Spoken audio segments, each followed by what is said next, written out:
Hey everyone, what's up? It's Mustafa here, and I'm finally back with a new video after like 2 weeks or something like that. To be honest, I've not really had any special idea of what kind of videos I would make, so I decided to make an update video right now, since I have a big stack right here to show you. So yeah, let's begin immediately. First up we got a movie called Backwoods, and this is the one with Sean Penn, and it also has Ali Sheedy and Alan Ruck in it, so and Clancy Brown. So yeah, and I can say straight away I loved this movie. I gave it a 10 out of 10 on the movie database. But in general, I mean, prison movies in general are just great. They almost never go wrong. So yeah, Backwoods, great movie in my opinion. And then we have a Patrick Swayze movie, Roadhouse. Always wanted to see this one as well. It was pretty good as well. Yeah. Then we have I don't really know how to say if this is a horror or this is more of a sci-fi movie, more of a sci-fi feel-good movie. I don't want to call it a feel-good movie either, but the movie is Night of the Comet, yeah. Great stuff as well. Great atmosphere to it, at least. And then I picked up this infamous movie. I've never seen it, but I always wanted to see it. And according to this, I think according to this DVD, this is supposed to be fully uncut. And it's a Dutch release of the movie Mark of the Devil. Yeah. Seems to be pretty gruesome in some ways. And this also has it has Udo Kier in it, so yeah. And then we move on to some slashers. First up we got I've always wanted to see this movie. The reason why I picked it up from the beginning was because of the cast. Karen Black is in this movie, and Tracy Walter, and the movie is Out of the Dark. Sorry for the glare thing or whatever. Yeah, Out of the Dark seems to be a really good movie. And then we have a movie by the same director of, this is by the same guy who directed Killer Workout or Arabicide or whatever you want to call it. Now I see the camera is just screwed up, so I have to move it by here. But yeah, and the movie I'm talking about is Sledgehammer. Never seen this, but it seems to be some cheap fun 80s slasher from '83. So yeah, still seems to be pretty funny. So yeah, Sledgehammer.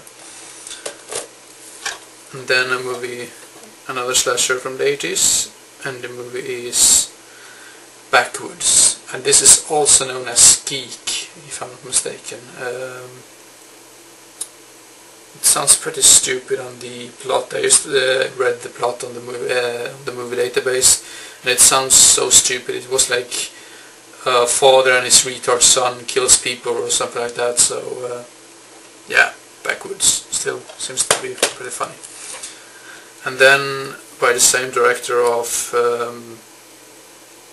I think, yes, it's the same director of Prom Night who made this, and it is humongous. I don't really know how to pronounce it, but yeah, I watched the trailer for it and it looks really nice, so I had to pick it up.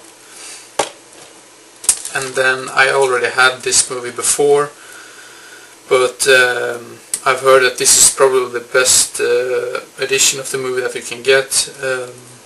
I had it in an 8-pack or whatever before, but I just wanted to pick this movie up again, and the movie is Slaughter High. Probably going to watch this April, because this was from the beginning supposed to be called April Fool's Day, but the other movie, April Fool's Day, had already taken the name, so they just had to come up with something else, so Slaughter High was the name. So yeah, Slaughter High.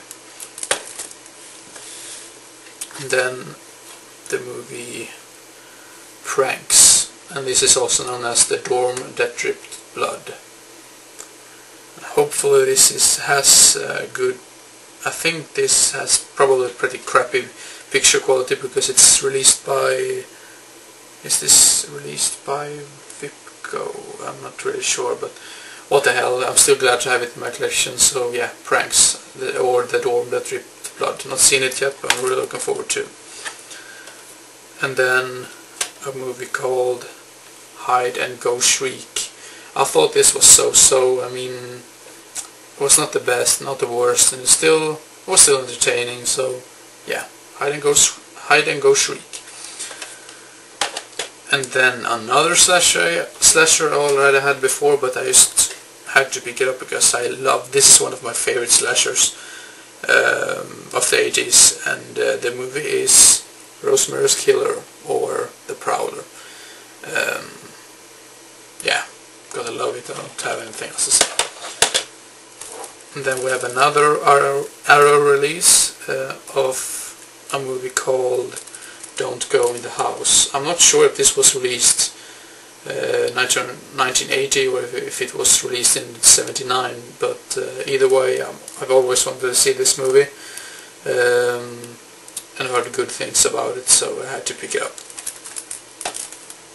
And then we have a double pack with what's it, the first one called?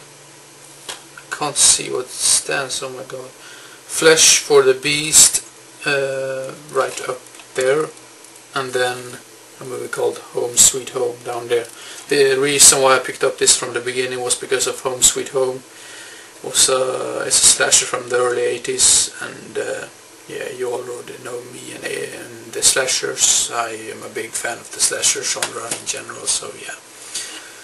And then we got some Linda Blair movies.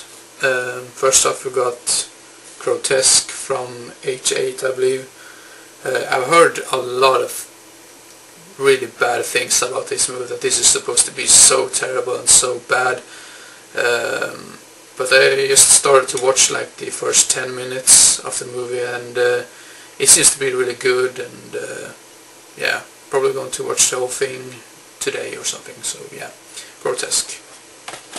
And then we have another movie which a lot of people hates, but I just wanted to pick it up because I'm a big fan of Linda Blair in general, and yeah, what the hell am I talking about? The movie is The Exorcist 2, The Heretic. I got it for a pretty good price, so if I don't like it, I'm not going to be offended or something, or whatever you want to call it. Yeah, still looking forward to see this because it's directed by the same guy who made Deliverance, so yeah, The Exorcist 2, The Heretic. And last of this update is an 80s comedy directed by the same person who directed the weird Blood Diner, Jackie Khan, and the movie is Night Patrol. This was so-so. It had its moments, but it just got dull and boring after a while. I mean, it was almost like with the same thing about Terra Firma. Terra Firma is a movie I enjoyed for the first 20 minutes, and after that it was like, yeah, we know that. But I still liked it. I could rewatch this in the future. I mean, it was not terrible. It was not the best one either, but it was just too long in my opinion. They could have cut it down for about, well, it says it just runs for about 81 minutes, but it seems to be like 2 hours or something, because it got a little boring at times, but overall it was still okay. So yeah, Night Patrol. Thank you very much for watching, and I hope you enjoyed and didn't get bored, and hopefully I will make a review video or something like that in the future instead, because you're probably getting bored of all these updates. So yeah, hope to see you again as soon as possible, so see you next time, bye bye.